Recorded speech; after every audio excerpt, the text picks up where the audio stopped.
cool thing about this, Eric, is that we can make this really communal, and, you know, feel free.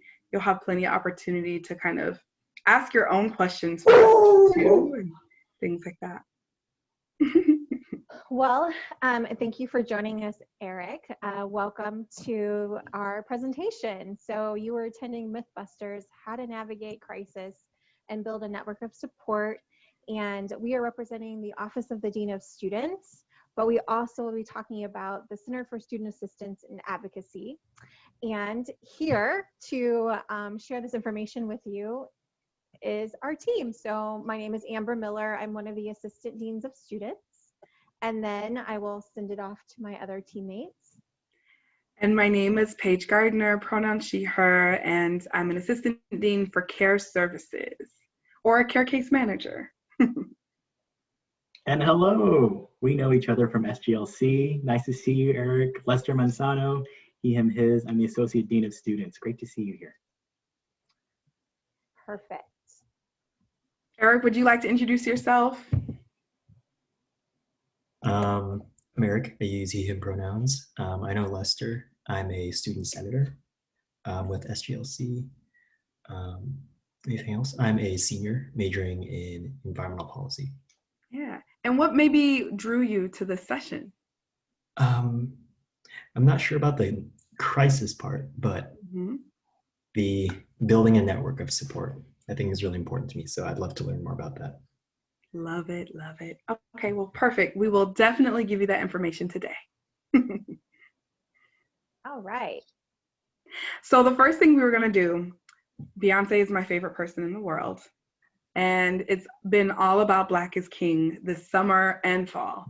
And so I like to do mood checks to just see how people are doing.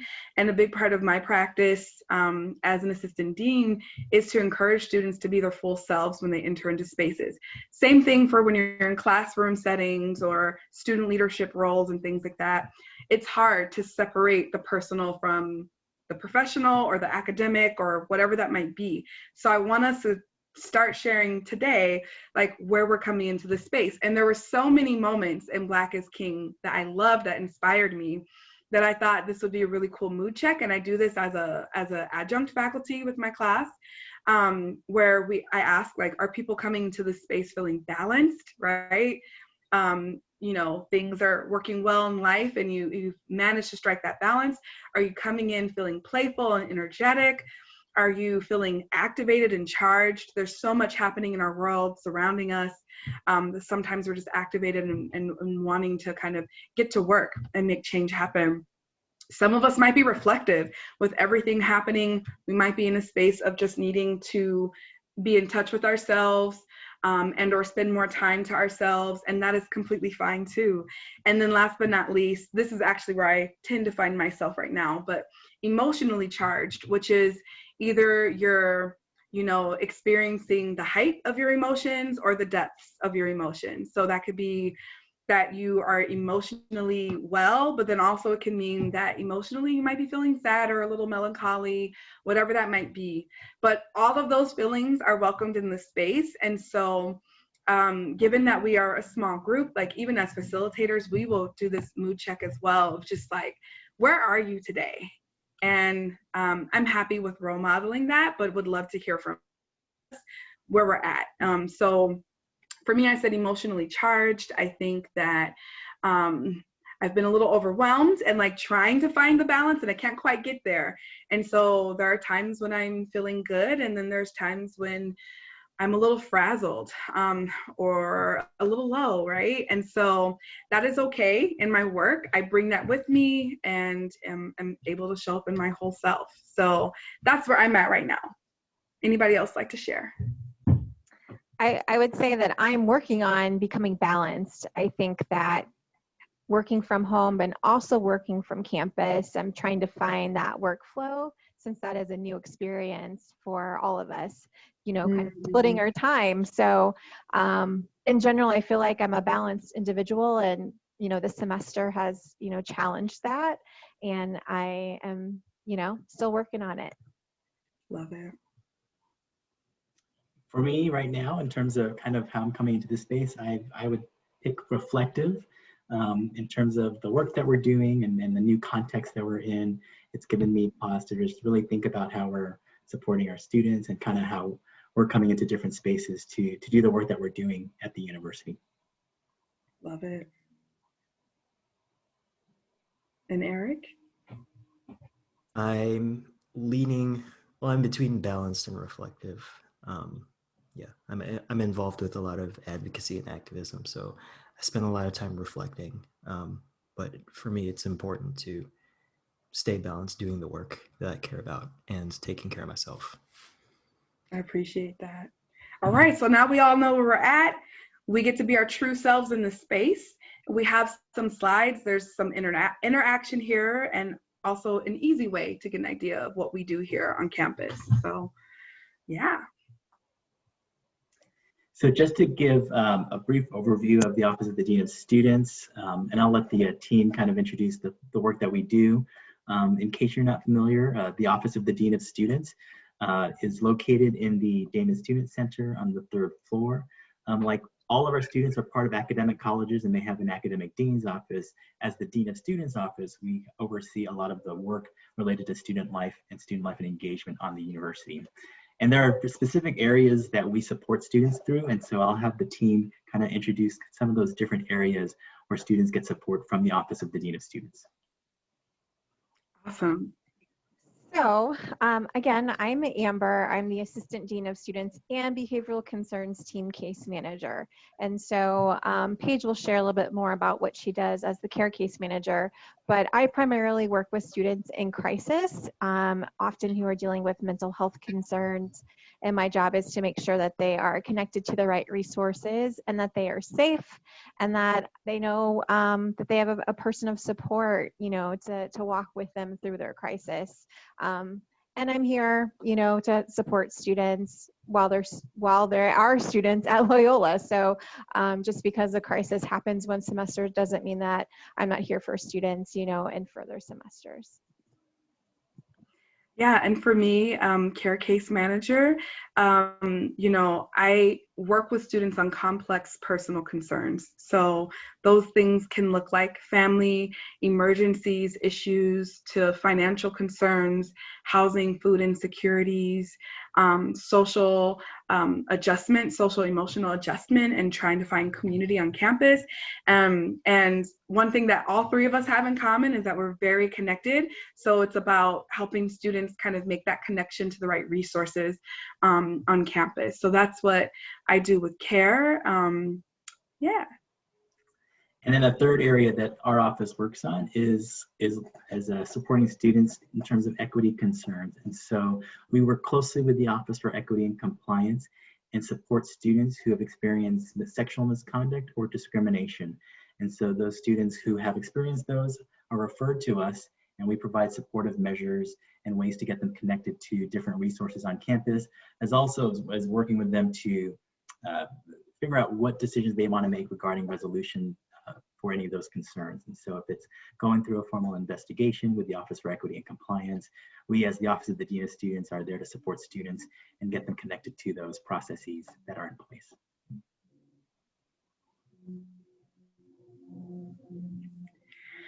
So back in the day, so a big part of this is if we want students to engage with us, we figured that storytelling has to be integrated into this, and we want any student to kind of humanize us too in our roles. And so we thought it would be nice to kind of walk through key moments in our college day. So back in the day when we were students, also navigating some of the challenges that our students face now and currently. So this first image that you see with the group of students at the top left is me when I was a RA. I was a resident assistant. That, believe it or not, that was all the resident assistants that existed for the entire campus. So I went to a small liberal arts college. I loved my leadership position, but I found myself not doing so well in academics, and to someone's eye, I think they perceived me as being really successful and outgoing, you know, like I built community with my residents. I, you know, loved being a student leader. I was like president of Black Women's Collective, and, you know, attended my classes and stuff, but I was a math major, and it was extremely difficult for me, given that it wasn't my passion. So I had to have like a real heart-to-heart conversation with my resident director, who said, hey, you're on probation and I know you're better than this, like what's really going on? And because she asked like what's going on and also framed it in like me being a good student, or perceiving me to be a good student, I was willing to open up to her. And by opening up to her, she started to share with me ways that I might want to seek out wellness support. And I had never considered getting a therapist in my life. And I was really opposed to it at first. And then it kind of became a part of my own wellness plan for my job. But I ended up being connected with a Black woman therapist, and that actually changed my life. And I realized I was doing way too much. And so I was really opposed to it at first, and it actually worked out for me. But I think that's a particular where, you know, it's easy to be active or to give the appearance that everything's okay, but really things aren't. And it took someone like bringing that to the forefront and also holding me accountable for my student leader position to kind of see the bigger picture. So that is one example of many, but one of navigating a particular challenge there. That second picture there is a photo of me. Actually, last year I went back and visited my alma mater with some friends, and it's been over 20 years since I was in college, so a lot of things have changed since I was a student, especially in higher ed.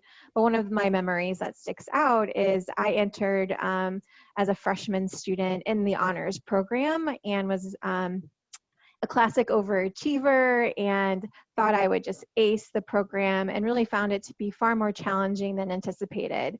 And I ended up with a B for the first time in a course, and that for me was a huge ego blow. And I was done with the program. I was done with the honors program, and so I left it. And I mean, obviously I managed just fine for the rest of my college experience. But I think that had I had more embedded support as a student, I might have reconsidered that kind of impulsive decision, and maybe would have stuck it out and found it to be really a great experience. So not having support can result in you making decisions, and you might, you know, think back and wish you would have made a different decision later. And that last picture is of me at my college graduation in the late 90s. And I'm the third person from the left on the first row. You can barely see us all there. It's a really small picture, but I had gone away to college about 3,000 miles away to study architecture. And that was going to be my plan. And my family invested so much in me to pursue that pathway at a university across the country.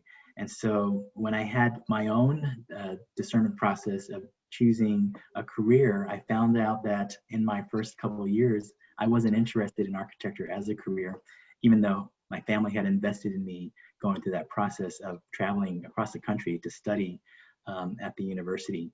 And so I had the challenge of really deciding, you know, what to do given the expectations that my family had of me as I had gone away to college and they had invested so much in me, and then deciding that if a future in architecture was really for me. And unfortunately, I didn't have all the same support networks that I could have had had I utilized a lot of the different services that were available at the university. And I think having those conversations with my family wasn't as easy to have that it could have been, given kind of the context and the expectation that I had there. So lots of different challenges in terms of that process. But ultimately, eventually, thankfully, I was able to graduate from the university. One thing that I love about these stories is that it seemed like there was either the pressure of, you know, coming into our own as students or making difficult decisions on our own, but not realizing that we can maximize the types of support that were in place for us. And so I know for me specifically, one of my biggest challenges is actually asking for help. And that can be the one thing that can stop someone from building their system of support. And so we have this video that we wanted to share really quick. that kind of captures that experience. And I'm gonna actually share the screen and let's see if I can get the sound to work. So I'm gonna share really quick. Do you want me to stop sharing? Oh yeah. Or no, I can. It'll stop, I think, once I select. I just wanted to make sure I didn't stop the recording. So as long as we're good there. So I think y'all can see this, and I'm going to test it really quick to see if y'all hear the sound once I make the screen full. And then just bear with us, Eric. If the sound doesn't work, I do this every week with my class. We just have to fix it real quick. So let's see what happens when I press this. And there's no sound yet. Can y'all hear that? No. Yeah. All right, cool. What I'm gonna do is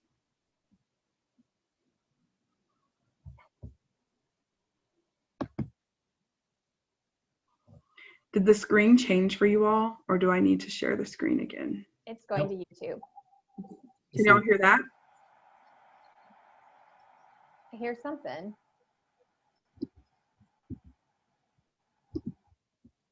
Did you hear that commercial? Yeah. Okay. No. Hold on one second.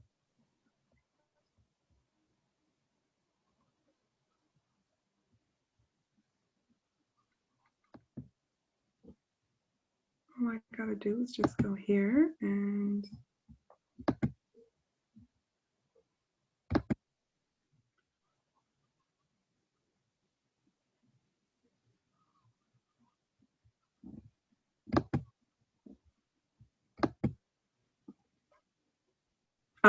share computer sound.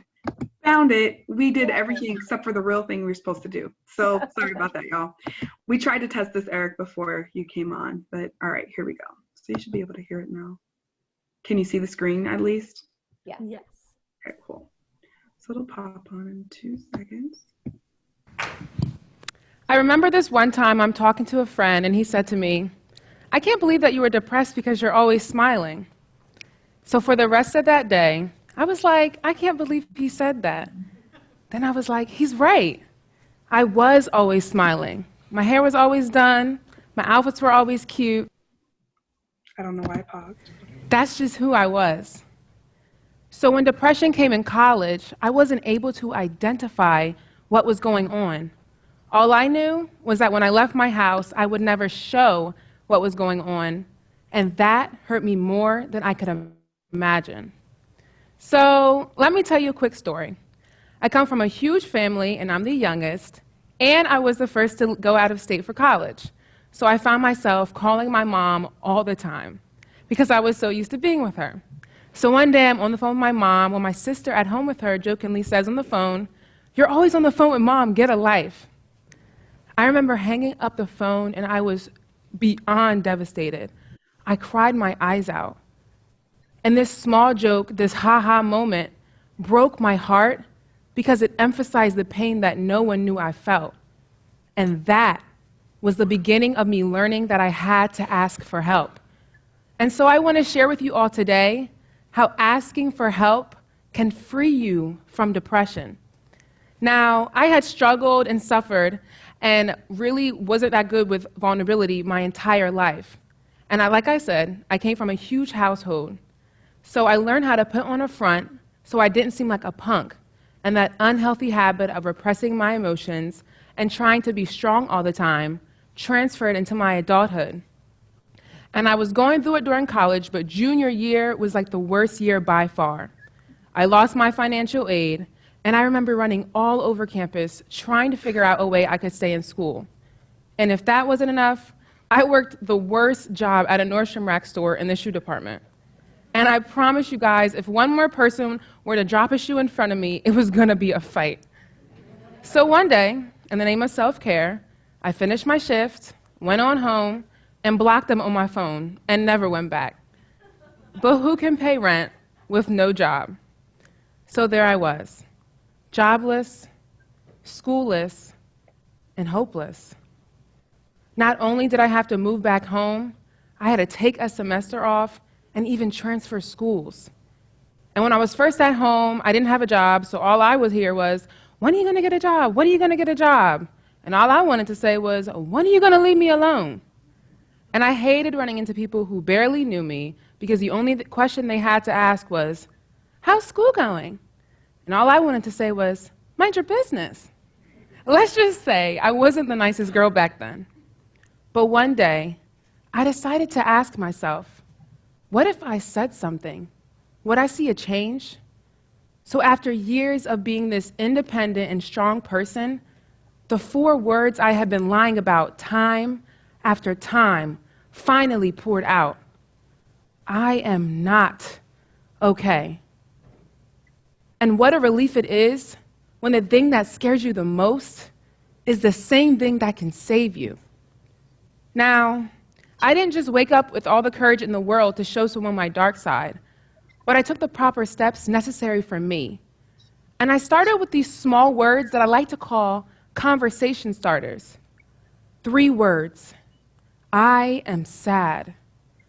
3 words. I am depressed. 4 words. I am not okay.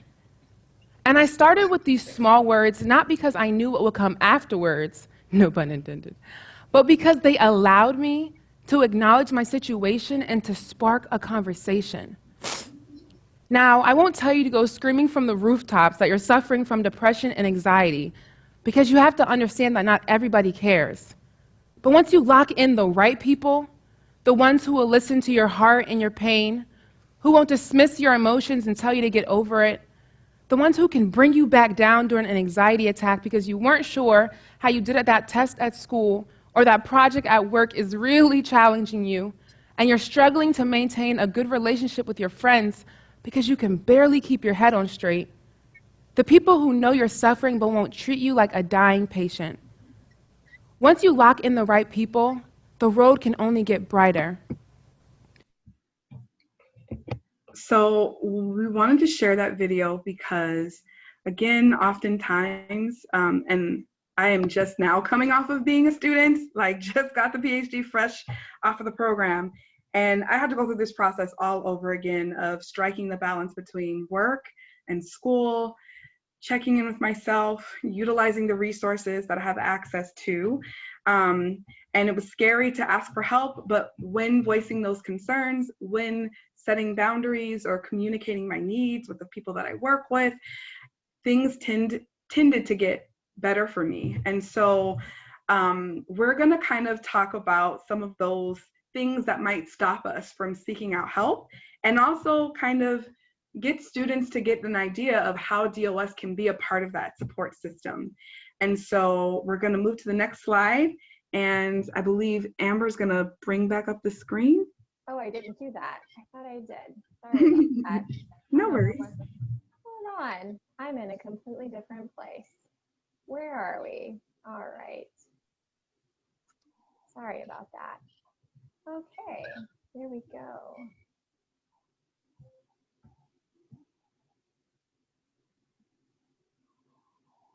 And we're back. So. All right. So myths about the Office of the Dean of Students that may be stopping ramblers from seeking support. So Eric, unfortunately, since you are our student representation, can you tell me some myths that you have heard about our office, and we can perhaps correct those myths for you? I thought that the Office of the Dean of Students was only... Oh, just missed you. Yeah, I think you cut out for a second. Okay. Yeah, I thought the DOS was only academic focused. Ah. I love that one. Yeah, I would say that that is a common thing that happens. We often get with students finding their way to our office thinking that we are representing their academic college. And so trying to explain all of the deans at Loyola can get confusing, but certainly that is not who we are. So let's jump right in. Myth number 1. So one of the things that people think about when they hear about the Dean of Students office is that we're like a principal's office that someone might experience in high school, and that that students will go to the principal's office for when they get in trouble, and folks might assume that that's the case for the Dean of Students office. And we know that's not the case. The Office of the Dean of Students is really here to support students in their navigating the university and ensuring that they get the support they need whenever they're experiencing any challenges at the university. So we're here to provide support. We're here to connect students to resources on and off campus. And we help students advocate for themselves and coach them through those processes when they're seeking support during the times of challenges that they're experiencing. The second one, that DOS has a magic wand, and that we will be able, that a student will come in and come out with all their problems resolved. And that's just not something that we can promise with our students, though it is a hope. And it's a win when we can solve the issues easily. But oftentimes we are usually connecting with students who are experiencing complex concerns. So though there's benefit to asking for help and meeting with us to kind of work through the layered concerns, our goal is to make sure that students are informed when they make their decisions. So again, we're trying to empower students to take lead in navigating that challenge or that particular barrier, and we're there to help them develop a plan of action, get them connected to the right folks, and make it easier to get in contact with those individuals. But sometimes that means that we might discover that there are more issues to kind of move through, right? That there might be additional barriers that we didn't consider. So also, I like to think of myself as, someone who is coaching a student through their circumstance and reminding them of all things that they should be considering. So not only do we need to just reach out to your professors to kind of talk about this emergency that you're navigating, but you also will have to follow up with each of your professors individually, right? And actually develop a plan with each of those professors, because they won't do the same thing or have the same expectations. And so it's not a magic wand effect where I contact students or contact staff or faculty on behalf of students and everything just changes. It also means that students will have to do some more work, but that I will be there by their side as they are kind of taking on each pieces of that problem solving. So that is how we kind of dispel that piece around one and done. Usually there's a lot of things to make happen. The third myth is that the DOS will approve or provide documentation. So we get so many referrals from faculty asking students to come to the Dean of Students office so that we can approve their documentation.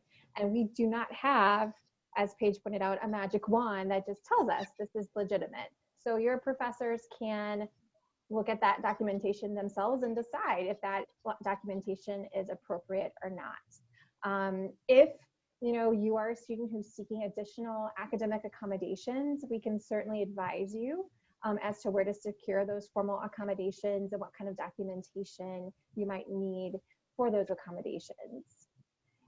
We do get a lot of notifications about student emergencies, and if we are the first to learn about a student emergency, we will definitely contact the student's faculty and notify them of the emergency. But again, we are not the documentation provider. And myth number 4 is that the Dean of Students office can override faculty decisions. And while we like to work with and collaborate with our faculty and support students as they as considerations from their faculty members, we as the Office of the Dean of Students cannot override a faculty member's rules or regulations or the decisions they make regarding their coursework. Faculty have oversight of their courses and in the manner in which they're providing that instruction and their rules and policies according to their syllabus. And so we as the Office of the Dean of Students cannot override those decisions, but we can coach students through the process of advocating for themselves and giving them some tips on how to approach and work with their faculty members to provide information that the faculty member may need.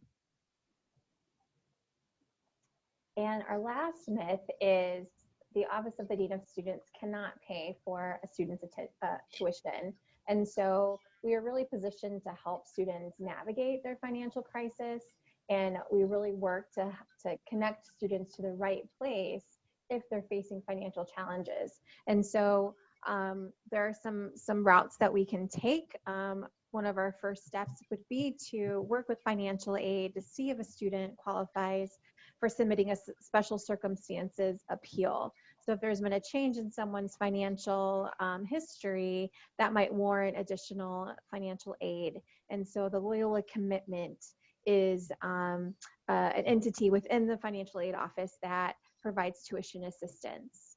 We also have the HERF Fund, the Higher Education Emergency Relief Fund. And so we've gone through the first round of awarding students additional funding, and now we're in the second round of funding. And so if a student has experienced hardship or disruption based upon the pandemic, they can submit receipts and documentation to be assessed if they can qualify for additional funding.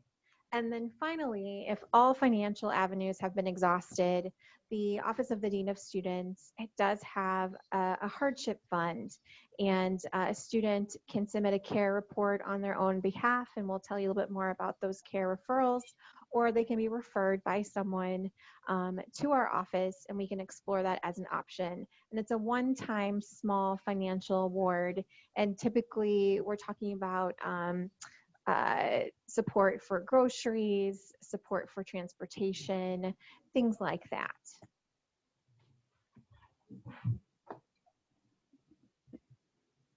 So one of the things we wanted to do is also share some of the hidden gems at the university in terms of being able to get support and reasons you would seek support from the Office of the Dean of Students. So that first hidden gem is what we call the Center for Student Assistance and Advocacy. And this is a centralized website used as a reporting platform for students who are having challenges or experiencing any kind of concerns. It's also for anyone in our community to be able to refer a student for support to the Office of the Dean of Students or any of our partners that work to support students. So we created the Center for Student Assistance and Advocacy website. You can see there the address is luc.edu/CSAA. As a place for students to, and anyone in our community, to come and look at resources, but also submit referrals for support from the Office of the Dean of Students or any of our campus partners. And so those different icons you see there refer to different types of reporting forms for students and faculty members to refer students to for different types of support. Our second hidden gem is we connect students to resources. And so given our position on campus, we are able to limit the bounce for students to different offices. So we can expedite connections and, address student needs kind of, in a one-stop shop, ideally, so that students aren't having to go from a variety of places. And we can also serve as a liaison between a student and their faculty when they are dealing with extenuating circumstances and help and coach them through the process if they are dealing with a disruption to their academic activity. And that third gem is to foster student agency. So as simple as helping students, feel that they can be in control as they move through this, and help students identify what's in their control, what's outside of their control, and then move forward with a plan of action. And so again, as I said earlier, empowering students to take lead in navigating their circumstance. So as a coach, I'm going to say to a student, you know what? You do have the ability to contact your professors, and you can CC me in your message. I even have an email template to walk students through how they can go about putting that message together for their faculty, or for maybe that staff member that they report to for a particular student leader position. We also help students identify those challenges and barriers that might be affecting success. And sometimes, again, I can ask some questions that get students to think more deeply. So sometimes it's not just the family emergency, but it's also pausing to think, might you need some emotional support too while you navigate this particular concern? So let's explore what this resource looks like as well, and you take advantage of it when you feel it makes sense to do. do so. DOS also supports students in building those help-seeking skills. So again, sometimes I do model for the student what it means to ask for help. And then maybe the next time round, as that concern continues to unfold or another issue or concern comes forward, now the student feels empowered to utilize that help-seeking skill that they've developed with me from their initial care meeting. And then lastly, helping students develop that plan of action, again, so that it's not just solving the current problem at hand, but also making students feel more confident about any other life circumstance that comes their way. And what I love to say is that life always happens. So even if it happened in fall semester, there's a chance that something similar or a different type of issue or concern can arise. And so again, if we go back to how we're helping students build those help-seeking skills, the goal is that students will be able to anticipate not just what's currently before them, but also what can happen in the future. So now this kind of gets into the piece that Eric, you said you were most interested in, which is developing your network of support. And I think, you know, when we talk about the myths, dispelling those myths, and then letting you know the best ways you can rely on us, the invitation is that hopefully you will think of the Dean of Students office, the Office of the Dean of Students as a group of individuals who can be a part of your network of support. So I have an activity sometimes when I am overwhelmed or I have too much happening around me. I like to kind of separate my thoughts into different buckets. And this is an exercise that I like to move students through. And the first step is to really think about what might be stopping you from asking for help. So for me, when I think about what stops me from asking for help, it's fear of perception, right? Will I be perceived as, you know, less than or not having it together? I also frequently tell students that I'm a perfectionist, right? So if I start asking for help, that means I'm not perfect. So those are kinds of examples of things that I might put in that stop image. And I'm sure that there are many other examples. And then what I have to tell myself to kind of counteract that thought of what might stop me from seeking the help is to then name what are the actual benefits that I will gain. And sometimes there's more benefits than there are the things that are actually stopping me from asking for help. And that gives me that little bit of courage to kind of move forward. And I know this little worksheet looks silly. It's for some, I like colors, I like to see categories, but this is as simple as making a T-chart in your notebook and being like, what is stopping me and what are the benefits? Real quick, it's a great way to ground yourself. And then I like to build on that activity to then have students think deeply about who's in your circle of trust. And these are people who, they could be friends, you know, they could be colleagues or coworkers, but you want people in your circle who I call like your hype team. So these are people who are rooting for your success. They're gonna hold you accountable. They're gonna give you advice that sometimes tells you a little bit about yourself. So sometimes, you know, you need a friend that kind of keeps you in check. Like, you know, maybe you need to think about it in a different perspective. And so your circle of trust are individuals who you think you can be your full self with. You can unmask, and sometimes we're in circumstances or in situations where it doesn't make sense to just say everything that's going on.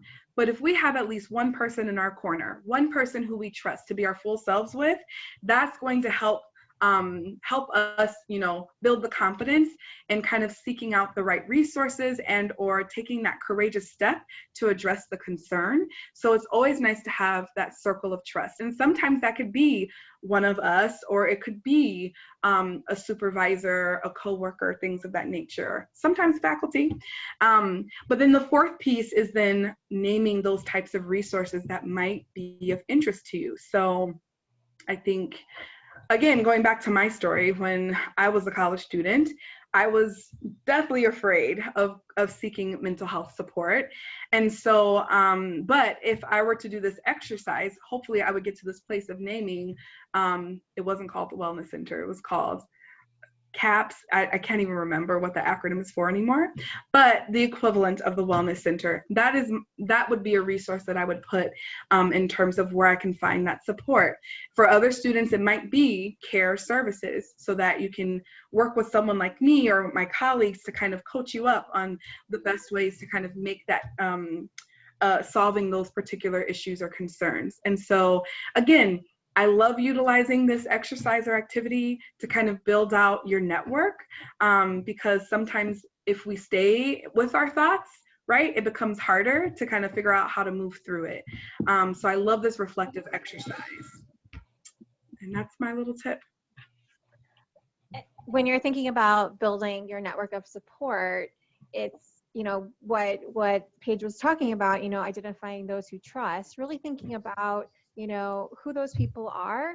And when you're ready to make them the next move, it's understanding that this is a vulnerable process, and it's okay to feel uncertain or uncomfortable, but there are people here at Loyola that can really help you out. And so, asking for help can start with the Dean of Students office. We are connected across campus, and even though we might not be the right administrator to address your particular need, we certainly can get you to the right place.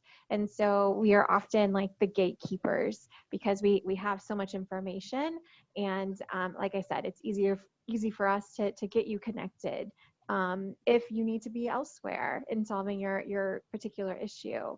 It's really great, if you develop relationships with people beyond just people in your class, right? If you find that you really enjoy a particular professor or a TA, or if you're working on campus and there's a supervisor that you really respect and admire, having those people in your particular circle of trust can be really useful. When we're thinking about building our own support and thinking about our own needs, sometimes it's hard to set boundaries with other people who might be kind of taking some energy from us. A lot of times people who want to help others have a tendency to forget that they also need to take care of themselves. And so one of the best ways to do that is by setting boundaries, by knowing your limits, by allowing yourself to say no and recognizing that that is okay. That does not make you a bad person. It only sets you up for success later, because then you can show up and be your full self. Reflection is always a wonderful personal step, just to check in with yourself, make sure that you are kind of in alignment with what's going on internally, with how you're showing up externally. We all make mistakes. It's okay. It's part of life. It's how we learn. And understanding that making a mistake does not mean that you're a failure or you've set yourself back. It really is a matter of, how can I learn from this experience? How have I grown? And looking for the positives that might come from something that is challenging. And then we've always got to celebrate the wins. College is hard. There's so many great experiences that you have, but it can be super challenging. And when you've accomplished something great, making sure that you're really acknowledging that and giving yourself a pat on the back. It's really important. We also want to acknowledge that we are in a different environment, different context in terms of building those networks of support this year. And 2020 has brought us remote learning, remote education for all of our students. We're in the midst of a global pandemic, which brings on a lot of different stressors for us. Many of our students are engaged with activism and advocacies, particularly related to racial justice across our country and the world. And so those things are being added to the context in which we're trying to seek support, build our network of support, and kind of go through navigating the university in our lives. So it's important for our students, for everyone, to be able to anticipate that uncertainty and change is inevitable in this type of environment that we're living in, as well as being conscious of managing our personal wellness and making sure that we tend to that. Amber just made a great point that it's important to be able to take care of ourselves in terms of building those circles of support and making sure that we are attending to our personal wellness as well. So we have made it to the end, and we got the notification that it's time to wrap up, but we want to leave you with, some things to think about. So in the right corner here, you see this lovely, colorful image, and in the middle, you have that navigation device. And really, the Dean of Students office is positioned as this navigator to help students figure out their path. And along the way, we hope that they acquire some of the adjectives listed in that image.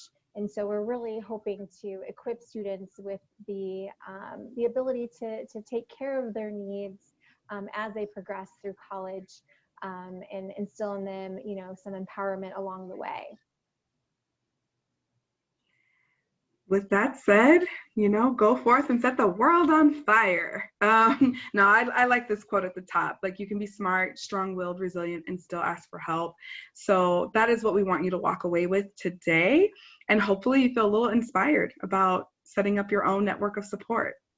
Any thoughts, Eric, before we say bye? I will definitely reach out. Yes, thank you. Thanks for coming, Eric. Yeah, thanks for joining us. We really appreciate it. Thank you all so much for the great presentation.